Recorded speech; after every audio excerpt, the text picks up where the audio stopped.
পশ্চিমবঙ্গের উন্নয়ন ভবনের পক্ষ থেকে আবারও দুটি গুরুত্বপূর্ণ নিয়োগ বিজ্ঞপ্তি প্রকাশিত হলো। প্রথম বিজ্ঞপ্তিতে যে পোস্টে নিয়োগের কথা বলেছে সেক্ষেত্রে পে স্কেলটি রয়েছে consolidated pay off 30,000 in the pay range of 20,000 to 35,000। একটি ভ্যাকেন্সি।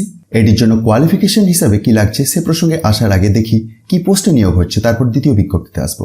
পোস্টের নাম অ্যাকাউন্টেন্ট, যেটির জন্য যোগ্যতা হিসাবে ইন্ডিয়ান সিটিজেন হতে হবে, ব্যাচেলার ডিগ্রি ইন কমার্স থাকতে হবে এবং মিনিমাম 5 বছরের ওয়ার্ক এক্সপেরিয়েন্স থাকতে হবে।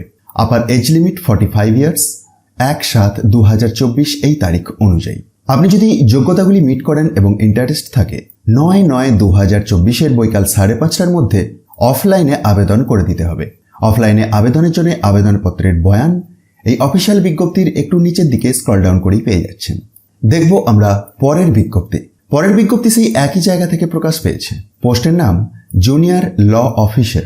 এটির ক্ষেত্রে পে স্কেলটি দেখুন, অন স্ক্রিনে নিশ্চয়ই দেখতে পাচ্ছেন consolidated pay off 40,000 in the pay range of ₹40,000 to 70,000। Vacancy একটি।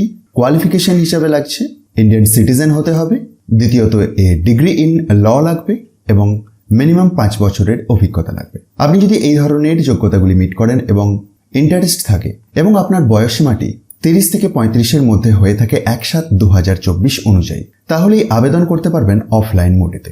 অফলাইনেতে আবেদন করার জন্য আবেদনপত্রের বয়ান আপনি অফিসিয়াল বিজ্ঞপ্তির নিচের দিকেই পেয়ে যাচ্ছেন। আর আবেদনের শেষ তারিখ 9/9/2024 এর বৈকাল 5:30টা। বিজ্ঞপ্তি দুটি নিজে থেকে চেক করার জন্য ডেসক্রিপশন বক্সটা একবার দেখুন, সেখানেতে টপ নিউজ বাংলার অফিসিয়াল ওয়েবসাইটের লিঙ্ক পেয়ে যাবেন, যেখান থেকে খুব সহজেই এই পিডিএফগুলিকে ডাউনলোড করে চেক করতে পারবেন।